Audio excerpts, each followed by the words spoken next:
So, Colleen, Cassidy, welcome to Pretty Smart. Yes. Speaking of pretty smart, here. I think you're pretty smart because you elected to freeze your eggs. I did. I'm in the process of freezing my eggs right now. Yep. I think we're on day 7. Day 7, you're cooking. We're Pretty in your smart. beautiful OVA office, which Thank you. we're going to talk about because the beauty of this actually adds to my experience for sure. That's fun. But this is a special day. This is my first mother-daughter duo. I'm Pretty Smart, which is very cool. And also, this is extra special because you made your daughter in your lab. As a patient, and to get through that process, I had to go through exactly everything you're going through right now. Amazing. So all the initial testing that we did with you first, the fertility drugs, coming in every few days to have my blood drawn, an ultrasound to see how my follicles were cooking. Yeah. I did all of that. I was older than you going through that, which I wish I could have frozen my eggs back at your age at the time, but we couldn't back then. But anyway, I did exactly what you're doing now. The only difference is I had my partner who, Cassidy's dad. I had my partner that I was going through the process with. So at the egg retrieval, when we take the eggs out, instead of freezing them, we put sperm with the eggs right away. Developed the embryos, froze the embryos, and then did a transfer right away. And that resulted in her and her brother. And then I had to do that whole process again Twin. a few years later because I wanted a third child. So I had to do that whole process again. But so I did in vitro twice, and it worked right away for me, and I have the 3 kids. However, if egg freezing was as advanced as it is now, I would have frozen my eggs at the start of my career, and I probably then could have gotten enough eggs in that one cycle, freezing the eggs when I was at my peak fertility, which is late 20s. Well, so I'm learning through this process because I'm posting stories in real time. Yeah. So many women are going through this and not talking about it. I know. And I'm getting messages saying, thank you for sharing this. I felt so alone in the process. 1 in 6 people are people, not just women, for all you men out there. 1 in 6 people experience infertility. Wow. That is why we've seen such a shift towards people becoming proactive with their fertility, meaning freezing their eggs or freezing embryos with a partner that, they're not ready to have kids now. Maybe you don't want kids. You just want to give yourself the highest chance to have a biological child in the future, should you wish to do that. So I'm 32. Perfect age to be doing this. Is it, so you mentioned peak fertility? Peak fertility. So what is peak fertility? So as women, we are born with all the eggs we're ever going to have in our lifetime. It's a finite amount. By the time we've had our first period, we've already lost more than half of those eggs, which is just beyond unfair because we wouldn't even use them by then. Right. However, that is just the cards we're dealt. That's biology. So if you think about it on a line graph with our age on the x-axis, fertility on the y-axis, as that age is always increasing, that fertility slope is slowly decreasing. It's never going to plateau. It's never going to jump up. It's slowly decreasing over time. Through studies and data and research throughout all these years, we see bigger dips in our fertility around the age of 30 and 35. That's not to say that there are women who have come in at the age of 28 who look like they have the fertility of a 38-year-old, and we've seen a 38-year-old come in who looks like she has the fertility of a 33-year-old. There's always going to be outliers. However, we're slowly going to that ground zero. That's menopause. We got nothing left to work with. Yeah. But between the ages of 25 and 35, that's when we see that you can be efficient with your fertility preservation cycles, meaning you yield a good quantity of eggs as well as quality, because both factors are equally as important. So over the lifespan, it's the quantity and the quality of the eggs diminish. That's why we discuss age so much. And initially, most of the women that were going in to freeze their eggs back, 10 years ago, 8 years ago or so, it was the 40-year-old, the 41-year-old, the 42-year-old, which freezing your eggs at any age is better than not, as long as there's things we look at and help you Yeah. realize what your prognosis is. So whatever age you are at this point in time, your fertility is better there than the future. It's better today than it will ever be. Right. Yes. You know, when I came in here and I had my first consultation with a nurse practitioner, she said to me that 18 eggs gives you an 80% chance of one child. Did I say that correctly? You did. However, that was, I believe, about a year ago. Our stat has just changed ever so slightly. So how many you're going to need isn't the same for everybody. And the big question out there has been, how many eggs do I need to have? Yeah. That is everybody's question. That's everybody's question. And it's something that the group's doing most of the freezing. That's something that we're looking at our own data. So much of what's been published is theoretical data. So do you have data on it? Yes. And So what does that's your data where- say? Right. So we love double digits, okay? So double digits just means 10 or more.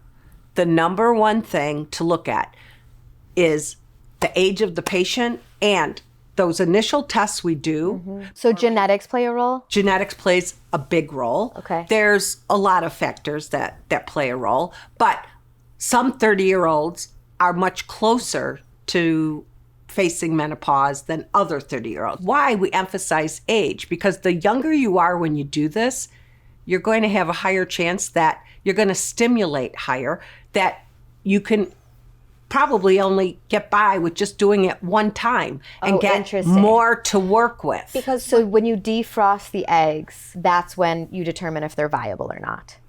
Right. And so the younger you are, the higher percentage or the higher your chances. So the younger you are, the more eggs you likely have on your as your resting follicle count. So when we're freezing your eggs, we are not taking away from your future fertility. That's a huge misconception out there. That's a really good myth. Huge. It's only the eggs that I have this month. So Yes. they'd be going to waste, so to speak, anyways. Yes, perfect. Like, And it's within- also not sending me into menopause No. earlier, No. which is another myth. Why do you Right. think so many women would be freezing their eggs if this all was happening, right? And then we'd hear way more about like Right. early menopause, everything like that. No, those are huge myths. Think about it like a jar. So our jar, that is all the eggs we're going to have in our lifetime, and then we have our 1 or 2 ovaries. Most women have 2 unless they've lost 1. Each month, a couple of those eggs will come down and rest on your ovaries. Those follicles with a natural menstrual cycle, 1 or 2 will mature, and then 1 or 2 will be ovulated, while the rest of them will just dissolve and disperse into your body. However, when we're freezing your eggs, the hormones that you are injecting into are the same ones, just a lot more than what you naturally do produce to mature 1 or 2 of those eggs and then just to ovulate. We're going to recruit some of those ones that we're just going to die off that month on their own. By passing giving those you the up. fertility drugs, we're recruiting those also. Yes. So we are actually saving all of those follicles that would have been 1 or 2 ovulated or just dissolved and dispersed into your body. So what does your data say in terms of how many eggs you need Yeah. to have a successful fertilization? I think it's really important to note it's not only is there the clinical data, but also 2 major factors about with the patient. One, what is the age of the woman at time of freezing your eggs? Because age is the biggest correlation of our fertility. And secondly, what are your fertility hopes and dreams? If you just want to have 1 child, you will need less eggs to get that just 1 child. However, if you know you want 2 or 3 children potentially, you're going to need more eggs to work with because there's just naturally attrition at every step of the way. Yeah. Because with freezing eggs, we're only looking at the eggs. Takes 2 to tango. We don't know what the sperm is. So how many eggs do we need? This is what's really, really, really important. If you're going to consider egg freezing, you really need to pick a team that you're very comfortable discussing everything. It's so hard because you can't compare apples to apples with this. Yes. So for my case, let's take me as an Yeah. example. I'm 32, almost 33. Right. All my metrics have been pretty average so Right. far. How many eggs do I what is the goal number of eggs that I'm looking for in order to have a child? Okay, 12 to 15. Would you say that's for about 30. like an 80% chance of one live birth? I think a little bit higher than 80%, but we'd rather think conservatively. That's assuming male partner is relatively normal. Right. Okay, so No issue there. that's kind of the biggie. Because if it's a male factor, a significant male factor, things like that, then it would be better to have a higher number of eggs. And then, about 35, 36-year-old, we would say numbers should be, more like 18 to 21 or so would be great, okay? And then 38 to 40, mid-20s is what would be a great number to have moving forward. 40 and above, irrespective of whatever number you have, to have an 80% chance, you're going to need quite a few eggs. It's more a matter of, what about giving me a 50% chance that I'm going to have a baby? So there's no test that we could do on the egg itself to see how good it is. We can predict that based on our large data set of women their age doing in vitro, because egg freezing is the whole first part of in vitro, okay? So the only way that you really are able to test how good the eggs are, the functional ability of the eggs, is by putting them with sperm. And so the in vitro process, at each of the steps, there's huge drop off. Well, I have a question about fertilization. So Kourtney Kardashian on the recent season of the Kardashians made this sort of part of the zeitgeist. And she was talking about how she had like 7 or 8 eggs frozen and then none of them made it. From when she was 38 years old. It's more likely you're going to get lesser amount of eggs the older you are, right? You can't make any more eggs appear. We can't make any more eggs appear. We can only work with what's there. Right. So it was already, the quality of those eggs were probably already a bit declined. And look, she has kids, so we know it's somebody who had proven fertility, right? But it's a matter of, if she froze her eggs to have in the event that she was going to thaw them and do that, first and foremost, we would have gotten ahead of that right away. So you would have tried to get more eggs. Right. But even before she did her very first stimulation, to say, okay, so at 38, we're going to recommend that you do a few cycles and that you get your numbers at a minimum at this level to have a good chance. So that's the whole point. If you're going to freeze your eggs, then know how it looks for you for the event that you are going to have to come back and use them. Right. The goal isn't just to freeze your eggs and you have 5 eggs frozen and you go about your life. I read a New York Times article that said only 3 to 6% of women, and this was 2017, so that's important to note, but only 3 to 6% of women who have frozen their eggs come back to retrieve them. Well, the biggest part of that, when was that article from? 2017. And that was at the time, because you got to remember, elective egg freezing became non-experimental just in 2012. So at that time, that's 3 to 6%.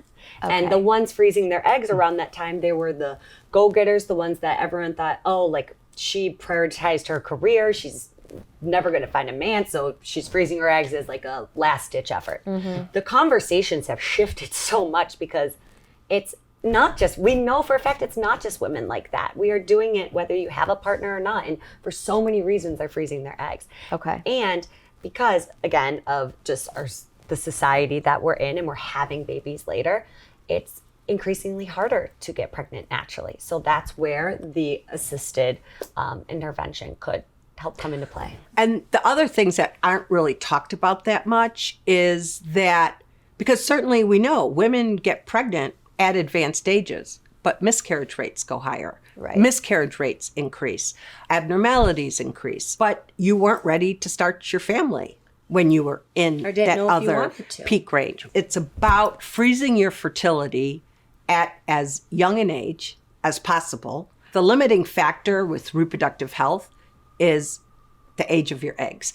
Women who can't really produce good quality eggs anymore, they can carry pregnancies. So the uterus is amazing. So it's your hormones and your ability. If you're healthy, you can carry a pregnancy at much later ages. But the fertility potential of your eggs is highest the younger you are. Okay. And so if and when you need to use them, your chances of getting pregnant is going to be higher. And the chance of having a healthy pregnancy and a healthy baby, it's going to be higher the younger you are when you freeze them. Part of that article said that the defrosting process, the thawing, works better for eggs that were frozen before 35. Yeah. Is that still the research? No, disagree with that. And maybe it depends on how the article was written. And I love my patients to be informed, but sometimes you have to make sure you're really extrapolating the right information. It's more the pregnancy results are going to be best if the egg is frozen. What does that mean? Freezing your eggs prior to 35, they stay 35. So it's not just the thawing piece, it's how many of those are going to go on and make healthy embryos is going to be higher for somebody who froze them younger than 35.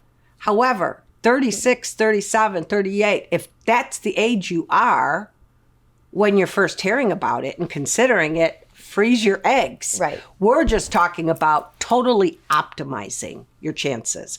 And the more advanced age you are, you're just going to need more to work with for the event that you're going to need to come back and work with them. I want to talk about preparation a little bit. I did absolutely nothing to prepare for freezing my eggs except for try to not be stressed out. I had some friends who have been through this process. One of them gave me an acupuncturist and said that she's done this a few times. And when she started doing acupuncture, her amount of eggs went up tremendously. Is there anything you recommend in terms of preparation? So specifically with, supplemental add-ons, right? Acupuncture, fertility massages, supplements, that's a... Egg vitamins. Yeah. Those are all great supplemental items. However, there's not enough data yet to attribute just acupuncture, just fertility massages to why a cycle was more successful compared to other ones, right? And our approach, it is mind, body, soul. And this is not something that you could just pencil into your Google Calendar and say, okay, I'm going to freeze my eggs now. Because, ideally you would do this when, you aren't moving houses or changing a job, but that oftentimes we have patients coming in and that is just the reality of it. Yeah. And they still have very efficient cycles and freeze or yield a great number of eggs and are one and done with their cycles, right? However, I think being in the place where you are all in on this at this current time, not 1 foot in, 1 foot out, because what you put into this is what you get out of it, meaning the research that you do, the clinic that you choose, right? If you do research and you're choosing a clinic that has babies born from their laboratory, from eggs that were frozen and then subsequently fertilized and thawed, that is your biggest indicator that, okay, this clinic's successful with freezing eggs. Because that's a good thing to note. yes, it's one thing, right? You are only doing half of the process right now. It's just freezing them. You don't know if that is successful until if and when you come back to use them. So not only that part, but, doing your injections on time. Time, as you know, right? Yeah. It's like, okay, we want you to do your injections between 6 and 10 p.m. And then when you have your trigger shot, that needs to be done at an exact time. So it's being fully attentive to this process and leaning in and understanding what you're going through rather than just being a patient going through who has no idea what's going on to them in their body. If I were to do this again, I think I would do acupuncture leading up. I kind of wish I would have known that. And we've heard a lot of success stories with it, but again, there's not enough data just to attribute success and optimization just with that. Yes. And often friends that mention things that they tried, it's usually people that tried things without it and then wanted to improve their results. In a more reactive way rather than a reactive way. Right. And we love basically anything that's going to help you relax. Right. All of those things. But for somebody who's going to do fine as they are, they're not going to see the same kind of benefit. Amanda N. Callan, MD, Yale Medicine reproductive endocrinologist and infertility specialist, said this. I don't want them meaning patients, to think of it as something they can do to delay starting a family more than they would otherwise. You aren't guaranteed that you'll be able to use those eggs when you freeze them. So people have said, do not use this as an insurance policy. I have to be honest, I am using this as an insurance policy. Yeah. So what are your thoughts on her words? Well, I disagree with the comment. Okay. And Phew. Yeah. I disagree with the comment, but insurance policy can mean many different things to people. And very good physician, I'm sure, but my approach is, and it's not unique to me. Many physicians would say they don't agree with that comment, right? It's great to be proactive instead of reactive. But isn't freezing your eggs proactive? Yes, exactly. That's what you want. Instead of, so she's saying that they might not be able to use them if they need to. I think her point is women, I think a big misconception out there is that people believe that by freezing your eggs, you are guaranteed a child from it. You're not. Because again, we're only looking at the egg. We don't know what the sperm picture is, and we don't know how that egg and the sperm are going to mix. When we get the most information about the quality of the egg is when you are trying to become an embryo, right? Fertilize that egg with the sperm. Mm-hmm. So I think it's better to say, you're giving yourself your highest chance in the future of having a biological child at whatever age that might be, rather than a full-on insurance policy. Got it. I'd like to add something else, though, is that the more informed you are, so that statement is not taking into consideration how many eggs you've frozen. And so that is the whole point. Instead of, and this is unique, how much we discuss this all ahead of time. So most of the negative articles, there's been some really, really good articles in New York Times, in some articles that are coming out, and where women talk about they froze their eggs and what they wish they would have realized. And that has been my message in terms of freeze intelligently. Know what your chances are. There are so many women who froze their eggs and they have no idea that they don't have an appropriate number for their age.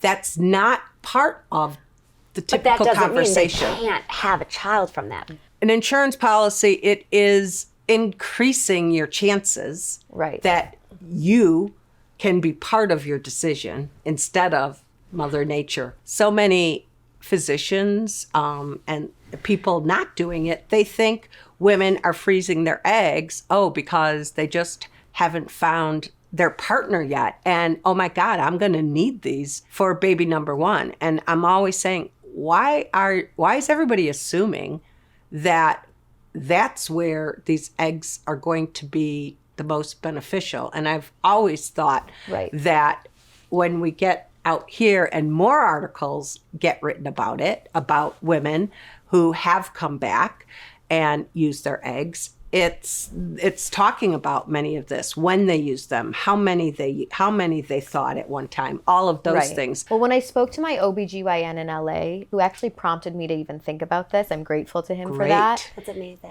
It really is. And he was saying that the goal for many people, which it is for me, is that if you need these eggs, they're for baby number 2 or 3. Exactly. So you hope that you're at an age where you can have your first child naturally. If you can't, it's okay. But exactly. And you won't know until you start trying. That's the thing. Exactly. And often having it the fun old-fashioned way, yes. But even if you need just a little bit of assistance, you get that assistance. It's not full-on in vitro, right? You have get a little bit of backup. assistance. Yeah. That's number one. Right. Okay, I want to talk through some rapid fires. All right. Okay, so hormones. This is one of my fears because I won't even wear perfume because of phthalates. So my OBGYN that I spoke about he's an East-West doctor at UCLA. And I asked him, and he said these hormones flush out of your system within 2 weeks. So when you're on these hormonal medications, you are on them for a finite period of time, right? 10 to 14 days. And then when you have your retrieval procedure, after that, you're likely not going to be having any more hormonal medications. You will be getting your period following that retrieval procedure about 1 to 2 weeks after that.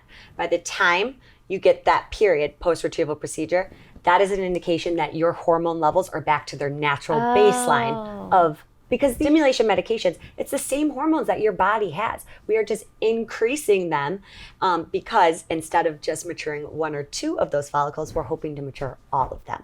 That's really more well of those said. hormones that come from the meds.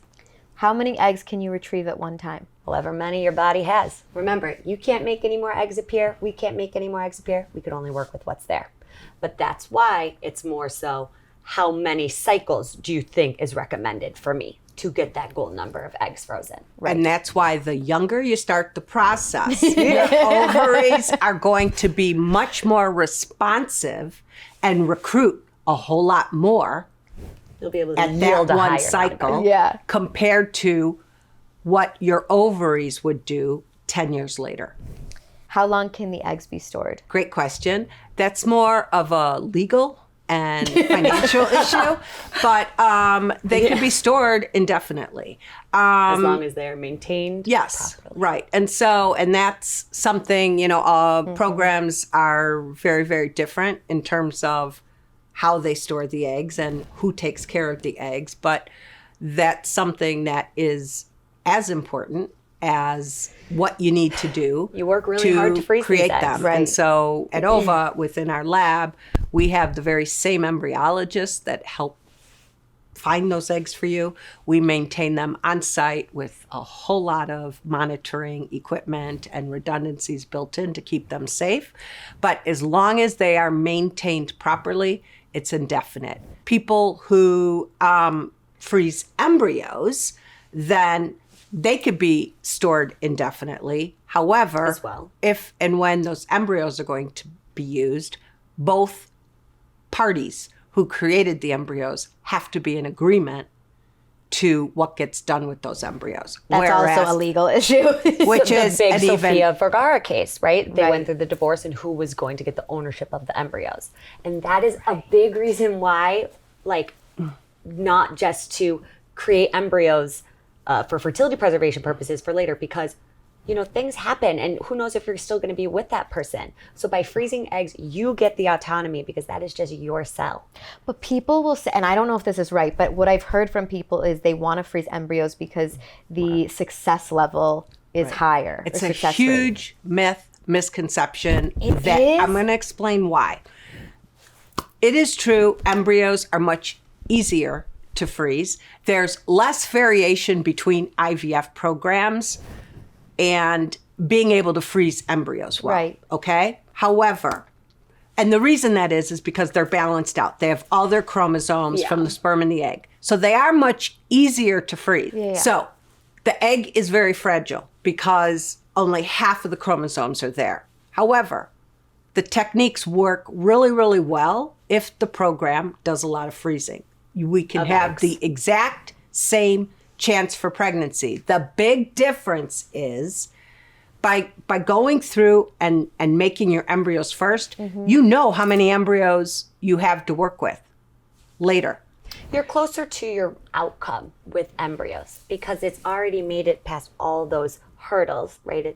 It's not just the sole cell on its own, right? It needs to go through all these various parts of attrition. So I think maybe we just cut it at you know your numbers. I think, okay. You know how many you're working with compared to having to wait to Right. see how many of your eggs. But it is, if a program freezes, if you're working with the program that freezes a lot of eggs, your chance of pregnancy with an embryo resulting from thawing your embryos is the same as thawing your eggs. So I think you just touched on something huge, is that when you're looking to do this, there's certain questions that you want to ask. Absolutely. One seems to be, what's the success rate in terms of Absolutely. egg freezing? How do you ask that? What do you ask the clinic? Number one thing is you find out how many egg freezing patients do you treat? How long have you been doing it? how many babies do you have born from eggs that you have frozen and thawed in your lab? Right. Okay. And then the patient has subsequently at a later time came back to use those eggs and fertilize them and create embryos and maybe done pre-implantation genetic testing. That is the number one question. That's the number one question to find the out. Success. Do you have babies born from eggs that were previously frozen in your laboratory? And that That's you huge. thawed and created embryos and did subsequent transfers. Is it important to have a lab on site? Do you ask that? So I did all this research before I Yeah. did this because you know I'm a journalist. Yeah, I love it. And studies have demonstrated that the quality of an egg freezing lab can impact success rates dramatically. So a high quality lab can increase the success of fertility procedures. It's probably what's most significant and not talked about. So as we know, so I'm an embryologist, I've been doing this. This is egg freezing. It is 100% correct. You need to trust your doctor. You need a doctor and a team that knows how to stimulate. But egg freezing, it is 100% a laboratory procedure. So this is laboratory founded and owned because it is what's most important in selecting the right lab. It's the most overlooked piece. And it's really, at the end of the day, it's in the embryology laboratory where you're either going to have an embryo or not, right? Fertility is so interesting because a doctor needs an IVF laboratory. It's an area of medicine where a physician cannot do on their own. So you need the scientist, so the laboratory director, group of embryologists, along with the physician.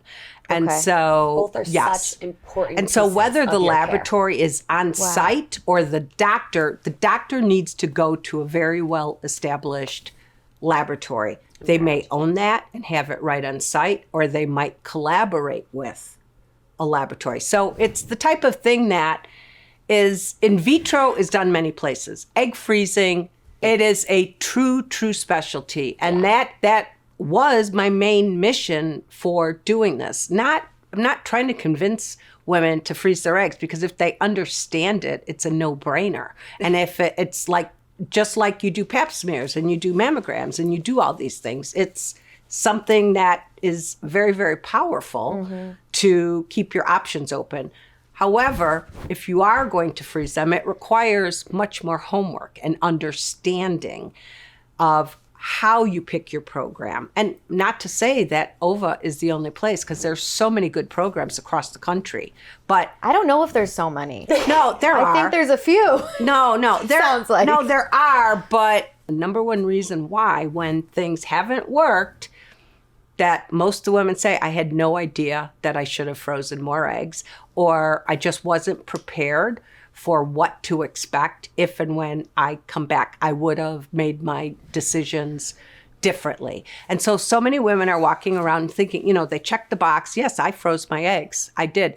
Number one thing I always ask is, how many do you have frozen? Where did you go? And so that's an advocacy thing. Something I'm involved with is I help people who've already gone through the process, because it's never too late to inform yourself. And so it's get an opinion on, I froze my eggs. What do you think? Is this a good number? And so there's questions that could be asked. Okay. Right. How long have they been freezing eggs? And how many babies do you have from eggs that your laboratory froze and then subsequently thawed to create embryos? Third question. Where are my eggs going to be stored? Yes. Are they sent to another facility to maintain the eggs? Or are they stored on site? Okay. And I think, as women who are electively choosing to freeze your eggs, this process can be intimidating. It can be emotional. It can be scary because you're learning things about your body.